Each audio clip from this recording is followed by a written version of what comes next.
Hey, everybody. Welcome to the Cutting Edge podcast where culture meets crypto. Today, we have a model, Web3 community marketer, and NFT creator.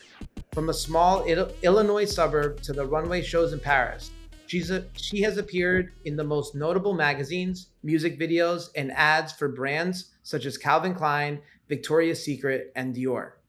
In 2017, she graced the cover of Playboy with a 12-page spread dubbed as the Adventure Issue.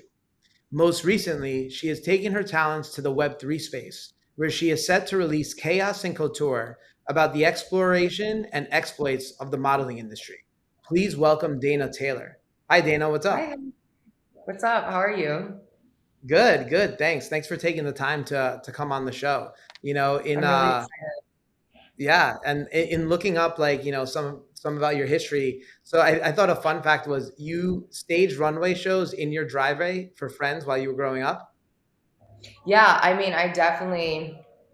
I grew up in a small town in Downers Grove, and it's like any other typical suburb anybody's ever grown up in.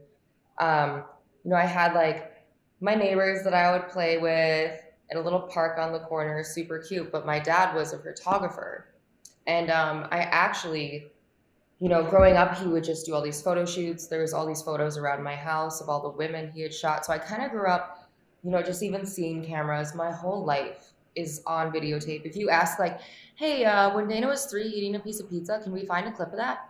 Oh, yeah, sure. I'm sure it's something in there. So it's like I've always kind of been in front of a camera naturally. And my dad even put me up for Pampers when I was little. I was like the runner up for Pampers when I was a baby. And then on and off until like age 3, he would be like, "Oh, if we have a calendar, something coming up, Dana, you should go in it." And so, they'd bring me on set, and I was 3 years old, and they're like, "Try on these 8 pairs of jeans," and I'd be like, "I don't want to," and I'd start like running around set like a little psycho. And then he's like, "Maybe this isn't for her." So, over time, I like really, really wanted to model. Being in like my dad's studio was really cool. We got to drive all the way to the city of Chicago. It's only like 45 minutes from Downers Grove, but it was always like such a trip and an adventure being a little kid, like going into dad's studios. And then like even in our basement growing up, we had all of the photos he had taken of all these women on the wall. And my mom even did some modeling for him back in the day. I don't know what they were doing there, but there's a photo of her legs and heels right over his computer, like his main monitor, my whole life growing up. And at one point, I think it was in our living room. And I was like, this is so weird. But yeah, we're definitely like an artsy family. Right. Well, And that's awesome. It's funny that you say that like you've been in front of the camera your whole life because I think one of the things for me is like I've just been getting used to being in front of the camera. Like it doesn't come naturally to me, and so that's why sometimes when I have friends that are like naturally like yep strike a pose and like it's super natural for them, and it's like I think it really speaks volumes to you and being comfortable with yourself and how your modeling career ended up starting, right? Like talk a little bit about that, what that was like. How did you end up becoming a professional model? I wanted to be a model my whole life, and I didn't always look like this. It took me a long time to come into my body. I was born like smashed in the birth canal, and my mouth was like this. So over time, I had to go to physical therapy. I had headgear. I had braces since I was like 8. I had expanders. I was also like really. So I'm 5'11", and I'm really, really, really skinny. Like genetically, I just looked like some weird. Those things in the car wash that like go like that. Oh Like yes. that's kind of how I like walked around as a kid. I was just like all Now, floppy and wait, long and skinny. but do you dance like that? I don't know if you've Oh, seen for that sure. episode I'm in of the club. Always I'll be Sunny. like, whatever. I don't care. The things I do when I go out dancing, my fiance is just like, I'm just gonna look at you because I don't know. I've become very comfortable with myself. But yeah. So growing up, it was like I wanted to be a model, but I didn't know if I had the ability to in the visual sense. And so I started trying to like do my own photo shoots as I was going into like middle school. And I tried to kind of like, I would go through magazines and take pictures out and put them all over my walls in my room. And I created like a collage for myself of just like inspiration. And so I would then do like photo shoots over them with my girlfriends. We would do our hair, our makeup, or each other's hair and makeup. and just, start getting like, I started getting that like creative outlet going that, my dad had.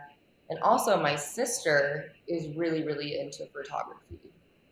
Mhm. Um, she was taking classes in high school for photography, and obviously my dad had all the cameras, so she kind of just had like an easy available moment to do that. And I would like model for all of her school projects, which was really fun. So I was like, yeah, I'm kind of starting to model now. And then, like you said, the runway shows in my driveway, I would get 4 or 5 friends. I would hold up a piece of paper in front of the camera. I said like boho chic, and then I would put it down, and then we would run over around my house to like come up all in front of my driveway and do the walk, and then the walk back, and then hide, and then I would edit them.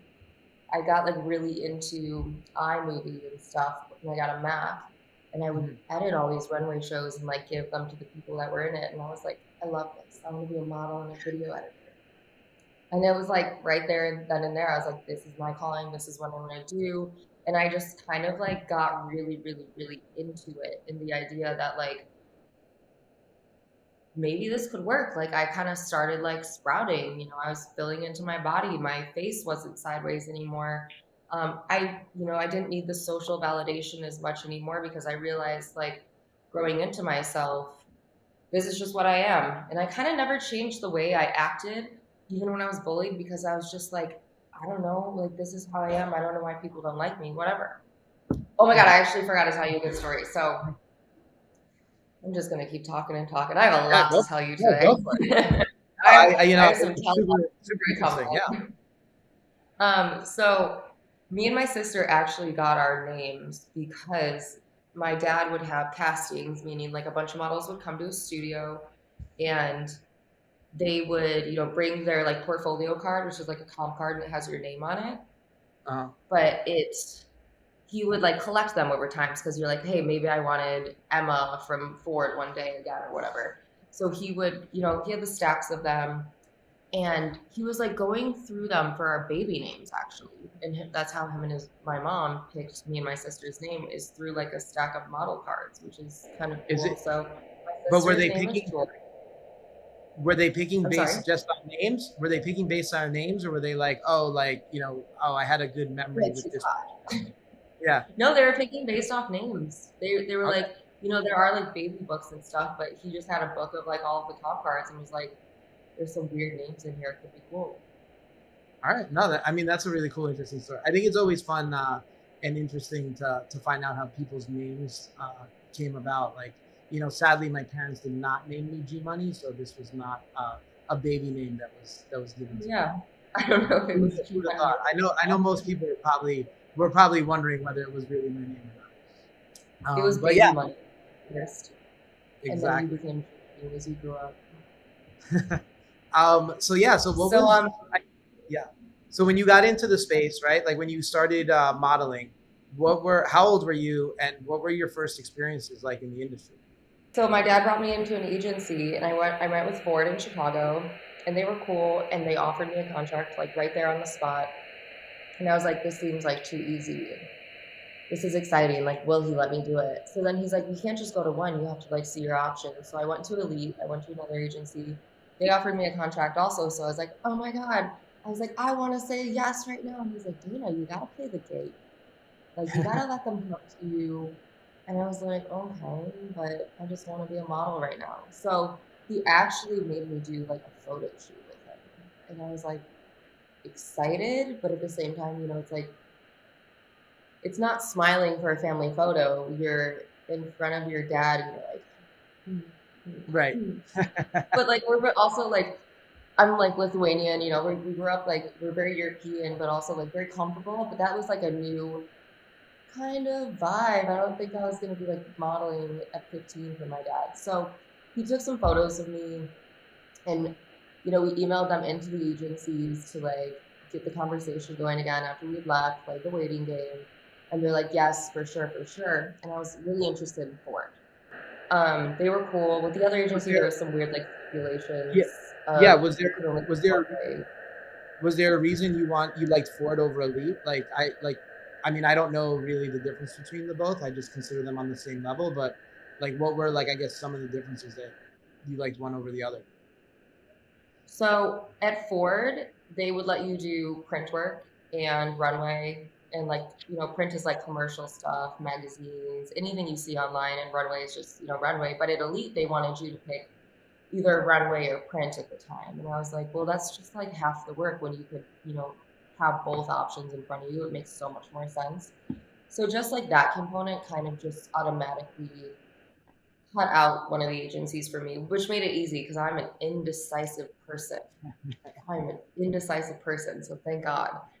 And I waited like a week after I sent them those photos, and then I got a call, and it was for New York, and Chicago was like, "You have to get this girl to sign." So they called New York, and they're like, "New York, you have to call Dana Taylor and tell them like we're interested too eventually." So I'm this 15-year-old girl, and I'm in Chicago, and I'm just starting to think about being a model, and I have like a New York agency calling me saying, "We're so interested. We want you on our team too. Please sign with us so we can like create a future." And I'm like, literally goosebumps. I'm crying. I'm like, a New York agency wants me now. Like what? I'm in. I think I was like a freshman. How old are you when you're 15? Sophomore. I think I was. So I'm like younger for my grade, but Yeah. it's like a sophomore. I just turned 15 in the summer. It's like all like literally overnight. Now there's this discussion of maybe I could go to New York. But my parents are like, whoa, whoa, whoa, whoa, whoa, whoa, whoa. You're in high school. Slow down. So I decided to sign with Ford in the end, which is cool. And I met the whole team. Everybody's really cool at that time. So I'm kind of like a light brown hair. I had like those side bangs, because I'm born in like the really early 90s. I had those like side bangs, and I would scrunch my hair like the girls did and wear a belt over my shirt with like 4 tank tops. And I would like show up to my agency like that. And they're like, this, like, you're cute, but it's time to like turn you into a woman. And, so then a lot of people don't know that they kind of, I'm sure if you've seen America's Next Top Model, you know this, they kind of like groom you into like physically, like they're like, we should color your hair, you should, let's kind of change your style and do, they kind of like guide you into the right position because, you're a kid and you think chunky blonde highlights are cool at the time or whatever was the trend. If you're looking like Sporty Spice or Scary Spice, and that's cool for you at the moment. Right. But so they kind of like helped revamp my look and stuff. And I go back to school. I think I'm like, hey, I signed with a modeling agency. I'm looking all cute. But they're like, my parents were like, you have to finish high school, which I always expected.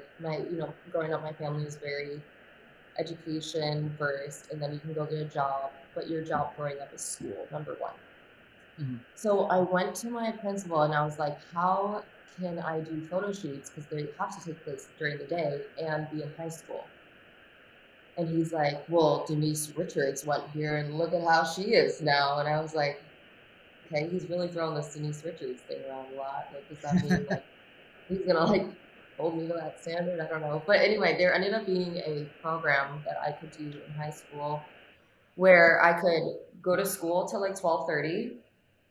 Only like my junior and senior year. I went to school from 8 to 12:30, and then I got credits for my job actually, and it was called like a work program. So that next year I joined this work program, and I was still getting like, some of the kids in school were like, oh, she's a model, she thinks she's cool or whatever, and I was still just like weird me wearing hoodies to high school, being all awkward. Like it wasn't like, it didn't set into me. Like it just felt like I got a job. And I ended up shooting a McDonald's campaign in Chicago. And then I think it was literally all over every bus in the city, all over billboards. Everybody was texting it to me. I was so embarrassed. Not because it was McDonald's, just because I was like, I really felt like that was my job and what I do. And like, I've always felt like that. Like your work is what you do. It's not who you are. So I don't really like to combine those in the sense that I'm like, well, I'm a model. It's just like, it's something that I'm, that's been brought into my life and I'm grateful for it and I'm good at it. And like, we work together. So this McDonald's campaign was everywhere. And I was just like embarrassed, and everybody was like, oh, you think you're so cool with this McDonald's campaign. And so then like I was in this work program class, and my mom starts emailing my teacher and all of these videos of like the news clips I had done to put up in front of like all of her work program classes. And I was like, this is my freaking nightmare. So I'm like, all of these kids who are already pissed that I'm leaving school early to go to photo shoots, and they're like, why are you going to do that? All of my stuff is just be putting on blast, and I'm just like red in the face. I'm like, I wish I never told my mom that people saw my McDonald's stuff because I was so anxious and nervous. And actually, there's this one girl, she's my best friend now, but she like was in the back row of the class. She was like, I hate Dana. She's stupid. She gets to leave early. Whatever, whatever. She's my best friend now, and she's like, I used to talk so much shit about you back then. But it's funny how it all Wait, comes so around.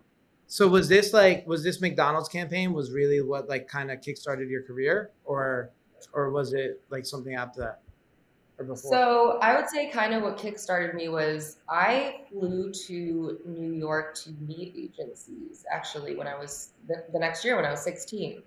Mhm. Because I started doing a lot in Chicago. I started shooting some editorial stuff. Chicago's like a good market, but it's not the best for fashion. And my agency was really like, we can see you being like a runway girl. Like you're just tall and long. Like this could be perfect for you. So we started kind of researching the idea of New York, and I flew to New York with my mom for like 2 days, maybe one day. Like I think I flew in the morning, like a 6 a.m. thing, got off, went to meet an agency. I met Ford because they have like rights over me. If you're signed with an agency, then you have to like, they have first picks on you for all the other like areas. So if Ford's in New York and Chicago and Miami and LA, they get like first dibs. And if you don't have that connection, they don't want you, then you can go and see another agency. So I flew out to New York and I met with Ford and IMG. I think Elite also here. And I just did all those meetings and I ended up signing with IMG at 16 years old.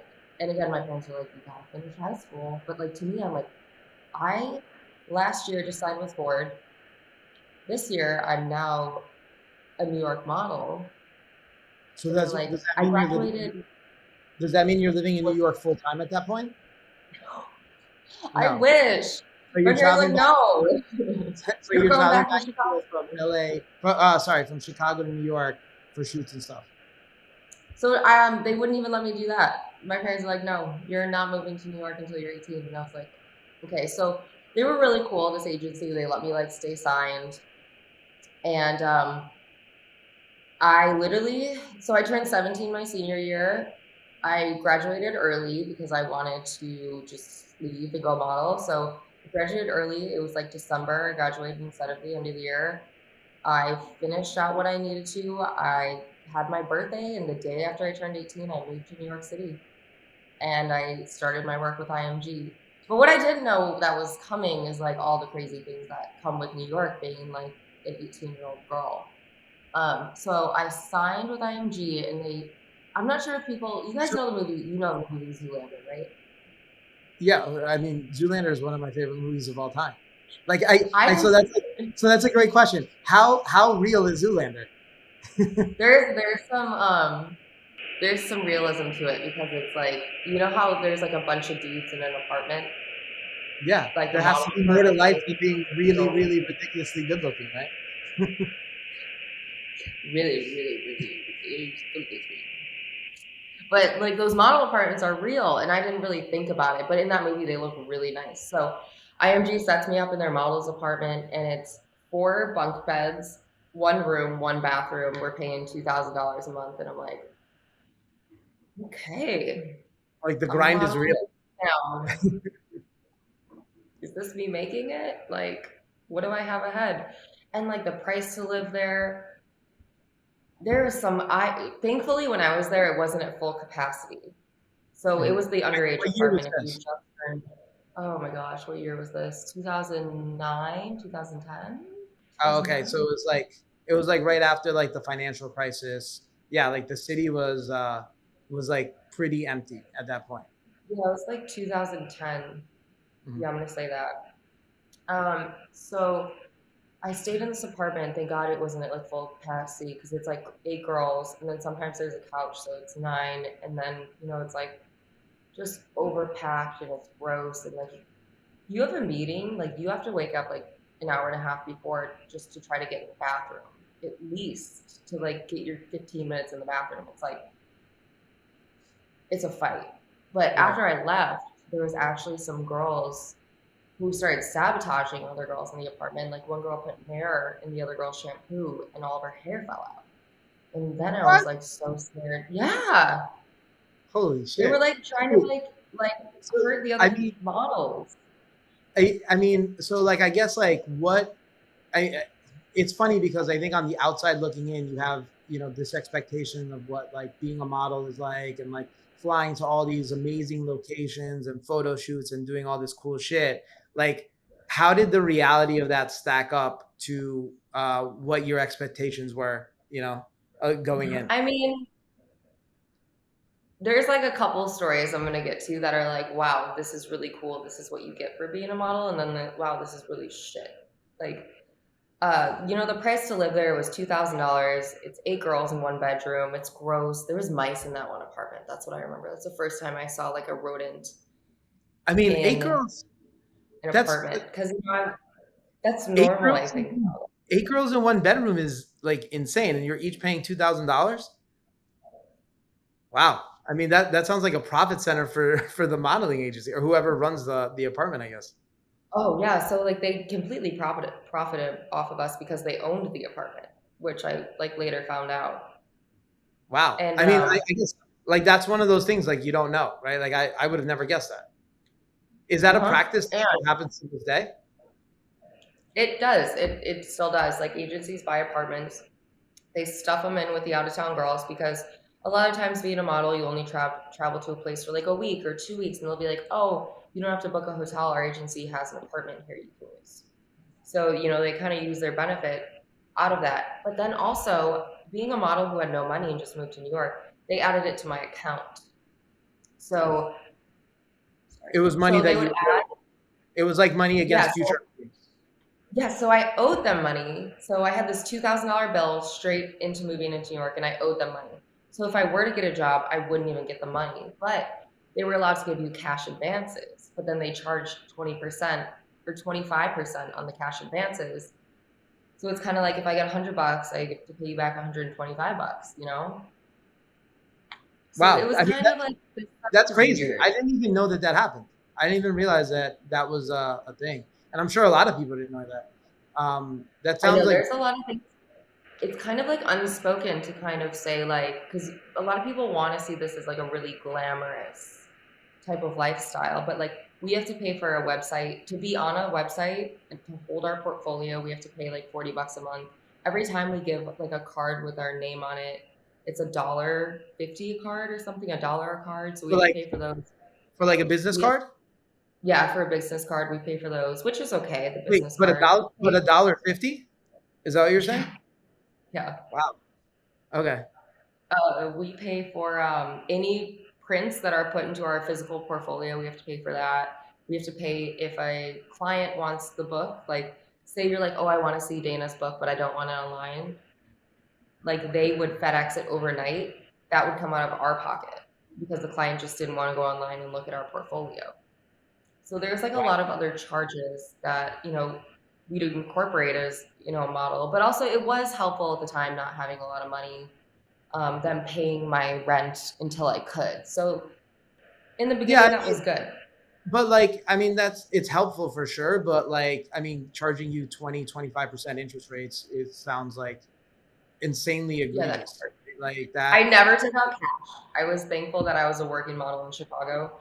So I had like some savings coming in and I never took cash out. I was like, nope, I refuse. I'm not paying Yeah, 20 to I mean 25. those are like exploitative credit card practices. Like I mean, I didn't know any of these practices took place like literally until you just started mentioning them. But this to me, it's funny because it sounds a lot to me very similar to the like the art industry, right? Like the normal like art industry, which obviously has been disrupted tremendously because of NFTs and even like the Oh music yeah. industry, right? Like this is, but like I and I don't know, maybe because let's say like the model industry as a whole is probably like smaller in terms of like compared to like artists and like musicians, that you don't hear about this all that much, or maybe people discount it because they're like, oh, but like you're a model, so like life is easy.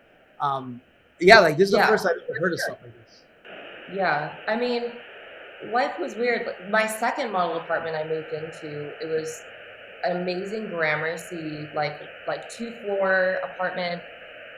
There was four of us in it, but it was $3,300 a month, and I slept in like, it was a one bedroom, and then the basement had like two beds in it, and I slept in the queen bed. But I didn't know because like I set up all my stuff, and then the girl's like, "Yeah, my agency told me we have to share the bed for the next few months," and I was like, "What?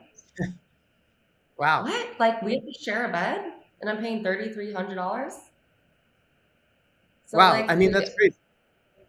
yeah, it's a weird transition when you first come into the city and don't know what's going on, and it was definitely weird. And then, I started working, I met with my agency, they loved me. They're like, "You're a fashion girl now." And I was like, "Okay, fashion girl. What the fuck does that mean?" So I started going to like castings and meeting people, and I kind of got lucky and I took off right away because Calvin Klein booked me as an exclusive in New York for Fashion Week. So an exclusive is where they pay me not to do any other show. They're like, "We only want you. You're gonna only walk in our show." So it's kind of a big deal, and it really like launches you forward for the next seasons coming. And so you start in New York, and then you go to London, then you go to Milan, and then you go to Paris. So it kind of like, oh, who's this girl? She was an exclusive.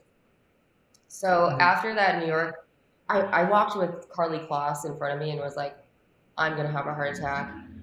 She's a Victoria's Secret model. She's the girl who does all the Express campaigns. Who's she married to? Jared Kushner? But is I don't Carly know. Kloss married to Jared Kushner? Yeah, I think so. But she's like had a crazy, crazy career, and she was literally right in front of me on my first runway show. So that was like my first starstruck moment. And I was like, how did I get here when last year I was just living in Downers Grove? And then they're like, "Yeah, tomorrow you're flying to London." And I was like, "I've never been to London. I'm going to London?" So I fly to London and I do all my castings and everything's awesome. I fly to Paris. I go to Milan. But the thing is, like, they still put you up in these like weird little apartments that are like hostel style, but with like a little kitchen. And one of them, I was with like this 15-year-old girl from Russia, didn't speak English, was completely confused what she was doing, where she was. And I was just like, how is this legal? Like, she didn't even know how to get around. She didn't know, I don't know, this poor girl. It was so sad. And I'm like, she is 15 years old on her own in this industry that is like money grabbing from people, like to stay in these places. She has no idea. And we have to pay for our flights. So like when we get booked for these like runway shows, we're still paying to fly ourselves there. We're still paying for our Oh hotels. wow, We're I paying didn't for all realize the that. I think that accommodations. was, I didn't realize that you had to pay for that out of pocket. Unless it's a direct job, like say H&M books me and they're going to be shooting in Spain, then they'll pay that. But if it's an opportunity for me and it's like something that I'm going to go try out for, I have to pay to do it. So I'm paying for these hotels. So I'm in London, Milan, Paris, and I end my runway season in Paris. And I literally booked Dior, Dolce and Gabbana, JW Anderson, a Tem, which is like Victoria's Secret of Paris. I think I did 45 shows or something my first season, and it was amazing. Like it was the biggest rush I'd ever done, but like it's also kind of exhausting because you have to wake up at 6 a.m. to start running around the city. And back then, there were no like iPhones where you just type in the thing. They would be like, "Here's a map." And I'd unfold it every day. And I'd put little post it notes where all my castings were. And I slowly would rip them off one by one after doing one meeting and figure out what train to get to. And like I was just like, I don't know. I do not know how I did that without an iPhone telling me where to go. Thank God I Great. survived. Yeah. I mean, so yeah, so I want to talk about kind of like what led you into Web3, and you were having a hard time with IMG, and I think you've spoken that about that before. So like, what exactly happened there? I got transitioned into a new agent, and I think like there were some inconsistencies. People were saying my hips were a half an inch bigger here and there because we have to be like a certain exact size. And he was having some feedback from clients, and I'm like, it's a half inch. Like, they could have just measured me in a different place. And he was always telling me, I don't want to like name the agent or anything, but like he was like, your arms are fat. And I'm like, there was always something. And I'm like, what's going on? And then he got Gigi Hadid. And I was like, love that girl. She's amazing. Nothing against her. But, it took up a lot of my time she took up a lot of time from him for me. And one day, I had a friend who was a photographer, and he was like, hey, you didn't come to that casting. And I was like, what casting? He's like, we were casting for a Maybelline contract and you didn't come. We waited for like 2 hours. Maybelline's pissed. You're going to get blacklisted for them. You're an idiot. And I was like, I never got the meeting. So my agency like purposely didn't send it because it was against me and Gigi. So she just like got it out of me not going. So Oh there's like wow. a lot of those things. And I was like, I'm not happy with my representation.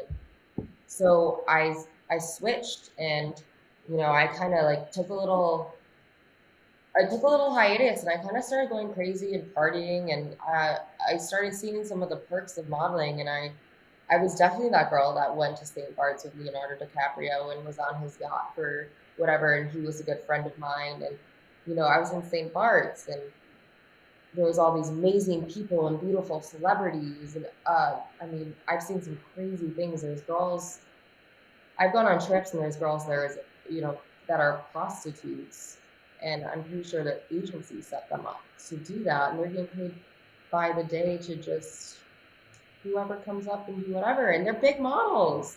And I was like, what the hell is going on? So there's all this darkness that's starting to come out of the industry and stuff, and I had like amazing opportunities. Leo was a great friend of mine. We had a little bit of falling out, whatever, it's cool, like misunderstandings, but he's still a great person. I actually, he introduced me to a guy I was dating, Bradley. I was dating Bradley Cooper for a while, and that was amazing. And he just like walked in in these like weird sneakers, and he was just like an awkward, funny, weird dude like I was, and we got along really, really well. And I think he was shooting American Sniper at the time I had met him, because I was like, is he wearing rock climbing shoes? Like, he was weird. But I started being around all of these, you know, as I like started getting the buzz of the career and being sent to these parties, you're like surrounded by like all these celebrities and stuff. And there's like some good things that happen and some bad things that happen. And like I was once getting a massage on vacation, and at like some type of, we were at a party and they had masseuses, and Russell Simmons, I was laying on my back, just comes up and kisses me, and I didn't even know who this man was, and he just like attacked my face. And I know he's been like Me Too'd, and I'm like, now I get it. So there's like this weird world where this celebrity world and this model world collide. And so I kind of was like, I'm not really comfortable with all this. I need to go back to work. Stopped partying, stopped being around all that. It was just like too much. It was a little uncomfortable. I dated celebrities. I'd been to the yachts. I did the party, and I got into a serious relationship, and I wanted to work, and so I started doing more like commercial work, and I ended up shooting Playboy in the Bahamas, and that was awesome.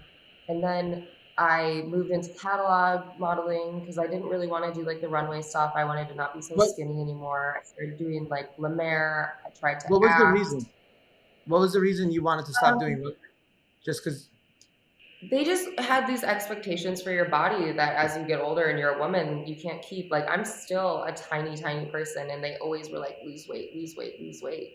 And it's not what I wanted to do. And I wasn't making that much money. Like, the money in the end is in the catalog work. Oh, So really? I got Why? lucky. Is that because there's more scale, I guess, with catalog work? Well, I got paid $150 to shoot Vogue. That's like a big thing because like anybody will do it. Oh, it's Vogue. Here's Right. $150. You did it. So when you're in this editorial world, the rates are really low, but anybody and everybody wants that exposure. Right. And I didn't even think about not owning my own photos. And when I shot Playboy, it was amazing. It was great. It was such a good transition. They bought the photos for me for $3,000 for my life rights. And I was like, I don't regret it. I don't care. It was like the best transition for my career at the time. But knowing like I didn't own my own photos is weird because I even actually tried to print out a hoodie with my photo on it, and they said it was copyright infringement. And I was like, but it's me in Wow. the picture. Even were you trying to sell it, or was it just like for you to wear? I just wanted it for myself, Right. you know?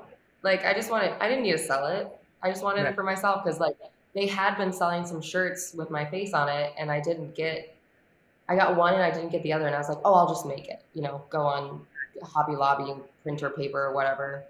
How long So ago was this? 2018, I 2018. believe. Yeah, 18. Okay. And so I started kind of, after Playboy, things got a little weird again. I hit this like kind of plateau in my career. After things were good, I was doing Lemaire. I was shooting music videos. I just started doing some acting, and things were really fun. And then, I kind of hit a weird plateau, and I was in a relationship, and I put my relationship over work a little bit. Work slowed down. There was like a lot of weird time in between, and I was, me and that agency left, and I was bouncing between agencies, and I finally found one, and then I was working again, and I was making money, and I was doing everything I wanted, and the pandemic hit. So now that this pandemic hit, I'm like, all right, what am I going to do with my life?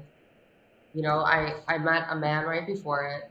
I was starting to like fall in love, and like that's all I was thinking about. I was like, whatever. I'm gonna like honestly, I'm gonna eat whatever I want now. No one can tell me anything, and I'm gonna like sit on my couch and watch Tiger King. And it's time off work.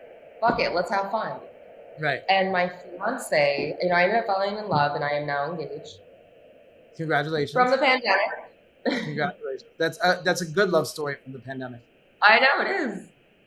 And his best friend kept calling me. He's like, "You guys gotta check out these NFT things." And I was like, "Okay, whatever." I'm too busy like getting drunk and like drinking wine and falling in love with my person. I don't care about a picture online. I don't know what you're talking about. And so he kept saying, "You gotta check this out. You gotta check this out. You gotta check this out." And I was like, "I'm not convinced." But my fiance was like, "Okay, wait, hold on, let me check these out." And he kind of started getting into them. And all the New York apartments are really small. We're in like a small one bedroom. So I start hearing him talk about these things consistently that are like NFTs. I'm like starting to learn about them. I'm hearing the conversations. I'm asking questions, and I start getting interested in the end because I'm like, well, you bought a photo for $1,000, you sold for $900. Like, what?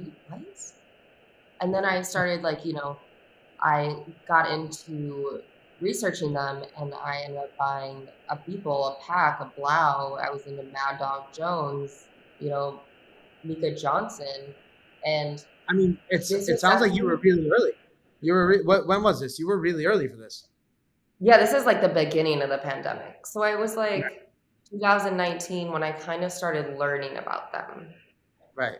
And I'd say by 2020, I was like starting to buy. And that just this past year, 2021, I really like dove into the space because I was still kind of like afar and learning. And, it was really intimidating. It's like learning a new language. I like to tell people that don't know what it is. Like you really have to do your research.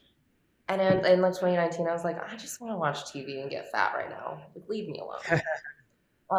So in 2020, I really started looking, and like the Bored Ape stuff came out, or it was that 2021 Bored Apes 2021. came out, and that was like the first big drop that I remember that I was like, I kick myself for that one. I'm like, I'm not gonna spend that much money. Why would I do that? That's so stupid. But then like its community grew and everything grew. So I got into doodles, and I love doodles. They're amazing. They're my people. Shout out doodle people. And I How many wanted to doodles do you become have? I'm sorry. two, three. I think two or three now. All Three. right. Nice. But I have a rainbow puke. I call it pukey face, and they're like, it's a rainbow puke face, damn. And it's like my prized possession, and I love it. And doodles really got me on the Twitter space, the spaces, and like really into Twitter because I've only been on Twitter now for about 8 months, 5 months, something like that, like nothing crazy. Right. And I kind of realized as I was going through Twitter, there's no photography in this space until recently because I didn't know about Justin Aversano. And this was like a year ago or whatever. And only back then I started thinking like, that's like, I wish there was. I think it could be really cool for my industry. And I kind of like hit this final mental straw because it's 2021. I was working again with an agency. I went on this job and it was like the shittiest job, low pay. I had to fly out of town. The client made me stay in like their house with them so they wouldn't pay for a hotel. Like the conditions were bad. It was like no money. There was like no bathroom on site at one point. I had to pee on a tree. I got COVID from it. And I came home and I was like so fucking pissed off. And I'm like, no one is fighting for me. No one's fighting for my rights. I'm an independent contractor. I got COVID, so I'm sitting in my room. And all through COVID, I had been like journaling and diarying. And I always kind of like had been writing my experiences through life and stuff. And I'm like, I want to do something with this. I want to share. I want other girls to connect, other people to understand what my life is like, what the industry is like. And then I kind of made that instant decision like, I want to tell my story as an NFT. And I felt like the only way I could do that was to, cancel all my modeling contracts because number one, agencies do take 20%. And it wasn't about that, but it was about like, I didn't want them having any control or say, like, I want to be able to like tell everything that happened, all the shit. And like, if they feel like they have some control over that, like, I don't want anything to do with that then. I want to take full control of my career. I want to own my photos. I want to own my art. So I started taking like all of my like just literally everything I scribble in my journal, like this job sucked. What happened there, just like all these reflections throughout the years. And Hello? I was like, I want to make this into a story. And then I started researching photography NFT and I was like, there's not a lot of model. I think there's like one, two other models in the space at that time. Some girls start releasing like the Dow photos and they're, some people are doing like sexy photography and everything. And I'm like, okay, so photography is now in the space. What can I do to tell my story and use NFT photography for that? And I decided to take everything I've written in my journal, like those little notes, the little poems I've written, all my little doodles, and kind of put it all into one and create a story. And it's kind of like just my journey. Part of it's like a tell-all for me, and it's kind of like my therapy session in photos. Is what I didn't realize that would happen, but it's been like really healing to just be like, I'm a model with anxiety and depression in this industry, and people don't give a fuck about that. I'm a model who's dealing with, sexual harassments. I'm a model dealing with all these things, and girls are so scared that they're going to get blacklisted for talking about these things. Kind of is kind of the main concept of why we don't say them, because you talk shit about a client, they're going to hear and they're going to be like, okay, bye. Mm-hmm. If you say I don't want to shoot Vogue anymore because they shot me for $150, they're gonna be like, then don't, fuck off, bye. Like right away, you will just get shoved to the side because any other girl will do it. So right. I just kind of wanted to tell my story, share, inspire other women. First of all, other women to get in the space because there's not a lot. I mean, slowly it's growing, but like I want to bring other women in. So like, no, I totally agree with you. And I know we've had that conversation, before, like the first time we spoke is, there could definitely be a lot more that can be done to bring more women into the space. But I sometimes I feel like people are a little too harsh. It's like, I do think that, it's opening up, right? And like people are open to bringing women into the space, but there's still a lot more work to be done. But like, it's not just negative. Cause I know a lot of times crypto gets a bad rap. But that's why I'm super intrigued. Yeah, it is, right? It can be, right? And I think it's interesting because you mentioned like while you were growing up, you hung out with like the boys in your neighborhood, right? And like, cause you got along better with them.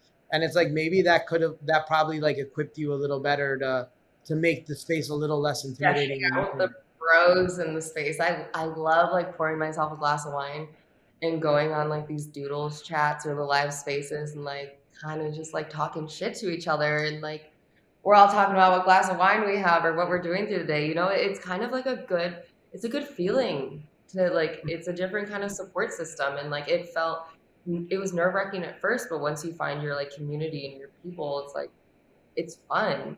And my fiance is like, I'm jealous of like you and all the rainbow doodles. Like you guys have your own chat and all your brands look so fun. And I'm like, sorry, not your space, mine. Yeah, so I guess tell us a little bit about the drop. Like how many, like how, like what's the collection going to be like? How big? What is it? What can holders expect from from the purchase of one of the pieces? So, going into this, I number one did not know how much time it was going to take to do all of these photos. So I'm still like unsure of my collection because I still have one or two to finish, to be honest. And I'm not talking like price or quantities yet because I'm just still finishing the full project. And then once I kind of put everything down, see all of my art, I will decide price and quantities. But I do think it's really important to share a physical aspect. Like, I want to do like in some sort of a way a print out of it, like a museum quality print in like a nice little box. You have like the NFT bot, and then I'd like to like incorporate some of the actual illustrations and put that in there so you can maybe see the process of how it happened. And I mean, they're just like scribbles and doodles and like notes and poems and stuff, but I really want someone who's going to be a holder to feel like they have like an authentic piece. Right. Yeah, and I guess that sounds really cool. And how do you plan on engaging with the community and connecting with your community as you go forward? I mean, I'm opening a website to do this drop through. I guess I should have included that. Yeah. And then I'm gonna just keep talking through Twitter, and I'm about to go on a big rant on Twitter and Discord. And as this project moves forward to like be released, I'm gonna be on Discord way harder. I'm gonna do a lot. I have a lot of Twitter spaces coming up with some collaborations, which is really, really, really cool. I have some good PR stuff coming up. So like slowly as it rolls out, I think it'll be out. What's the date today? Yeah, I would say like the end of this month, beginning of next month. And I'm also really excited to, if I'm not ready, I'm gonna do it post NFT NYC, and that's also like a really fun place, to like talk about your project then too. So maybe if it's close to that, use that as a good collaboration tool on top of it. But Chaos and Couture has just like become my life. It's my story. I want to share my journey with people. I want people to relate. I know it's like it's become photography and art in one, and I know coming into the space as a woman and a model, I've had a lot of backlash, and I think I've kind of started to prove myself that I'm here and I'm here to stay, and my life's full of chaos and couture. All right, awesome. Yeah, no, thank you for sharing that. Thank you for sharing the story of your life growing up and what it was like being a model in the competitive industry. Because I think like for me it was definitely eye opening because I would have never imagined like I feel like I've heard some of those stories through the grapevine, but I never imagined that it was exactly like that, right? So Oh yeah, I have so many more. I could have told you. We'll have to save that for another time. I think it makes for a juicy second appearance when you Very come true. on. The Thank when you so so much for having me. Yeah, no, thank you for taking the time to come on. I appreciate it. Yeah, so where can people go to find out more about you and the project? So my Twitter is the best place to find out about the project. There'll be updates, photos, everything. I'm consistently on it every day, and then I am creating a website. It'll be danataylor.io, and it'll have a link for my email on there. So I'm always open to collaborations, and I'm sending out more things on the website every day and on Twitter. So just stay tuned for more. I'm really excited. It should be done soon. Awesome. And then before I let you go, one last question. What's your Okay. favorite NFT? I'm sorry. What's your favorite NFT? Ooh, I mean my rainbow pukey doodle. It's like Okay. All right. I mean, that's it. that's I how mean I can't. that's how I love that's it. how so all right, cool. That makes total sense. Well, Dana, thank you so much for taking the time. I appreciate you coming on the show, and I'm looking forward to your drop. Thank you so much. It was great talking to you. Great talking to you too, and thanks everyone. Thanks for tuning in, and we'll catch you guys next week.